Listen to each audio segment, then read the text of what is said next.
Oh, to have very little sympathy for any of these people. However, I do. Listen, there are people sending death threats to journalists, and that is wrong. Absolutely wrong. I also think I can understand the anger, but I really do not agree with piling on to people directly and sending them messages personally, okay? Like, listen, I made several tweets very critical of these journalists who are getting laid off. I've also made several statements where the layoffs at BuzzFeed actually I feel kind of bad about that. BuzzFeed had some great people, they do. And every video I do, I always defend BuzzFeed. There are people there, I don't want to put them on blast, but I have tremendous respect for them. Not all of them. There are some really bad people there, for sure. But, disclaimer that I say all the time, BuzzFeed communicates with me, okay? There are some people having to post who are really good too, but not a big fan of them. There's the Gizmodo Network, really awful. Vox is really awful. And a lot of these other, like Daily Beast is really awful. When I have issues, BuzzFeed is willing to respond to me, and that is enough. They're biased, for sure. But there's always some kind of political slant, and realize this. The far left calls me alt-right and right-wing and other nonsense names, and people who actually understand policy and watch my videos know that I'm actually fairly left and literally just defended BuzzFeed, partly for that reason. So, when you see this story from NBC News, 4chan trolls flood laid-off HuffPost BuzzFeed reporters with death threats. The threats are part of a coordinated campaign organized by the far-right message board. You have to wonder. First of all, this story is fake news, okay? Now, are there people on 4chan that are sending threats to people? Sure. Like, it's originating from there to a certain extent.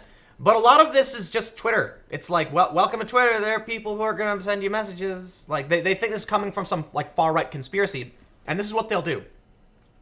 They'll take something from 4chan and then claim every single person messaging them is from 4chan. Here's the reality. The reality is, whenever there's mass layoffs, these journalists write things like, learn to code. And admittedly, it's actually good advice. It is. Learning to code isn't really difficult. Like, I don't want to say it's easy, because coding can be strenuous. A lot of people I know who are programmers and developers take a lot of Adderall. The point is, I know people who have taken a 6-month course and actually gotten 6-figure contracts. For real. I mean, the market's been more saturated as of late. But this is the narrative they push. So let's pull up a mombot on Twitter who said, in the past, when blue-collar workers suffered layoffs, bloggers and journalists would write articles telling them to learn how to code. Now that bloggers and journalists are being laid off, they are getting mad at people telling them to learn how to code. That's the joke. And it's not even actually that much of a joke. It's actually good advice. It's insane to me that people are so angry about it. But here's the thing. Journalists are in a big circle jerk. They're mostly friends with each other, and they're like any community. They're going to protect their own and refuse to back down. So when someone sends a joke to journalists, #LearnToCode, what happens? It's a far-right conspiracy to send death threats to journalists. Oh, please, dude. Please. So we have this image from Mombot. Can you teach a coal miner to code? Turning coal miners into coders. Appalachian miners are learning to code. The coders of Kentucky. From coal to code. Ha ha ha, we get it. But then we see this. I believe there is a special dedicated section of hell just for people with anime Twitter avatars who tell laid-off journalists to learn to code.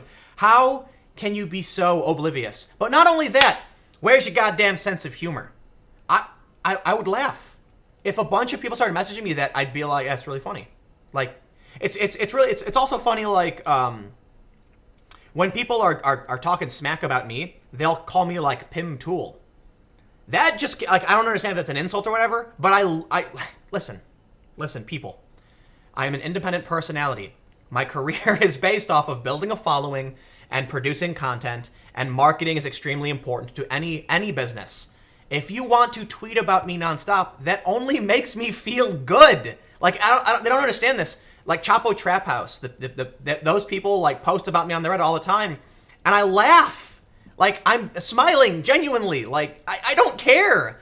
But these people get really bent about it. They get really angry. So, Mombot adds, the best and brightest among the bloggers recoil in disgust at the suggestion that they learn a profitable trade because they no longer view coding as gentrified industry, and it is therefore beneath them. They are just looking out for their lessers, you see. And they have this tweet. Smug 4chaners don't know that coding is quickly becoming blue-collar work. Oof. One reason Why is the pool of one reason why is the pool of coders is getting bigger? Because everybody thinks teaching people to code will solve poverty and unemployment. Okay, whatever. So here's the thing. This story is mostly nonsense, and it's by Ben Collins. I don't know. I think I know Ben. Shortly after he tweeted the news of his own layoff, Nick Wing checked his inbox at HuffPost and saw an email with a few pictures from a troll.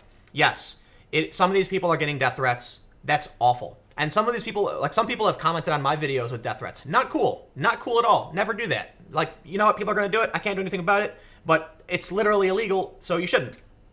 But people post things that aren't overt death threats, but calling for the death broadly. Wrong, wrong, wrong, wrong, wrong. These people feel the same way you do about them as they do about Steven Crowder. Right? It's important to understand empathy. I'm not saying they're correct. I'm just saying once you understand how they feel, you can try to make a positive change. The story is absurd, and it's another example of why news media is trash. This in no way tells you literally exactly what happened. It doesn't. They didn't pull up any they didn't pull up any context. They didn't actually pull up any evidence of what's actually going on. It's just them talking about it. And then they talk about how there's a YouTube video with 17,000 views. Oh, really? This video will get way more views talking about it. But now, I want to talk about, oh man, something more personal. Okay. I used to work for Fusion. Fusion is now called Splinter, and it's part of the Gizmodo network because it's a very, very complicated story. Univision launched this company called Fusion with ABC News. And so I actually did some hosting for ABC. I don't know to what extent it aired, but they had me do stand-ups. Like it's when you stand in front of the camera and you say, "I'm Tim Pool reporting from so-and-so," or whatever.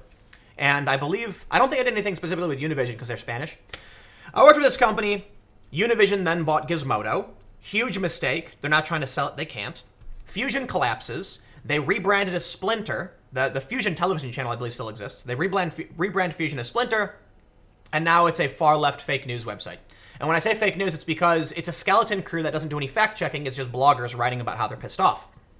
So, on the 19th, when the Covington story breaks, and everybody's wrong, I was right.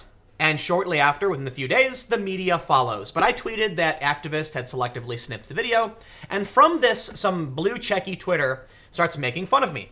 In response to this, another blue-checky Twitter, I'm not going to pull up their names or anything. This was posted on Reddit, on Kotaku in Action. And someone sent it to me asking, like letting me be aware of it, I suppose. I get inundated with a lot of messages, and so anyway, she says something like, "I regularly check in on Tim and laugh how my professor said he was the future of journalism. Ha ha ha ha. And then they joke, ha ha, about how my Patreon only was bringing in $2,000 a month. It's actually a little bit higher than that. It's like $2,600. And that's down from a high of like, I think 9,000.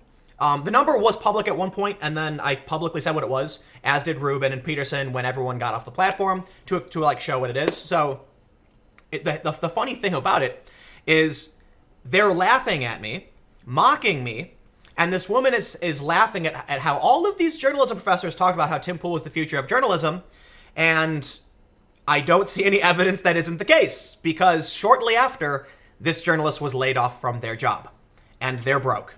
So it's really weird how these journalists, like, air quotes, sit around giggling to themselves, and they were making fun of my appearance, like, for sure. They were, like, posting images, calling me stupid names, and mocking my appearance. And I'm like, this is why these people are laid off and broke and desperate and so angry.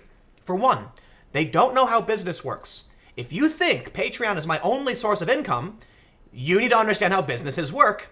And then you need to ask yourself, how is it that for 2 years, I have been able to do this with increasing success, traveling around the world. I flew to Iceland, okay, last New Year's. I went to Iceland, made several videos about it.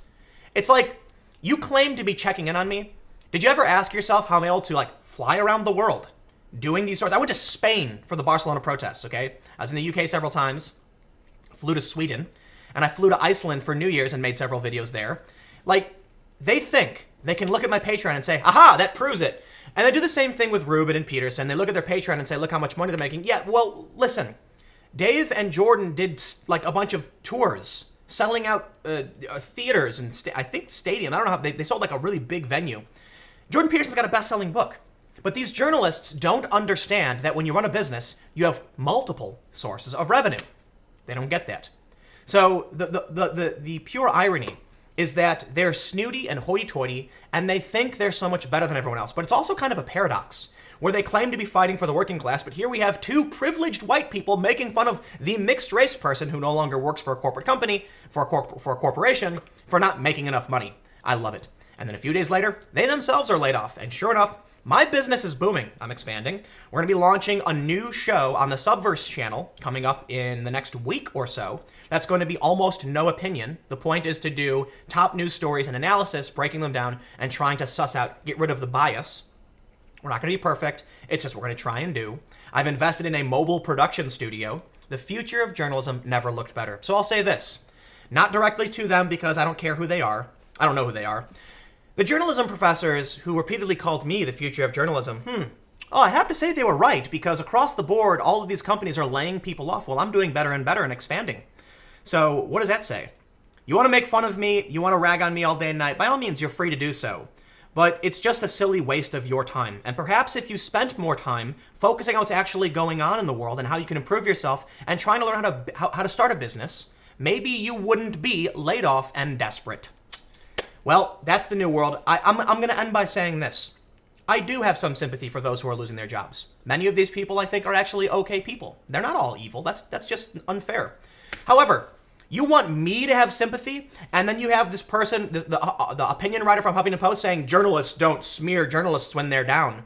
Yeah, let me ask you a question about all the journalists who ragged on me nonstop, endlessly, from the mainstream press who hated me when I first got started because I was disrupting their industry, to the fringe psychoactivists who want to smear me as far right. You want me to come to your defense?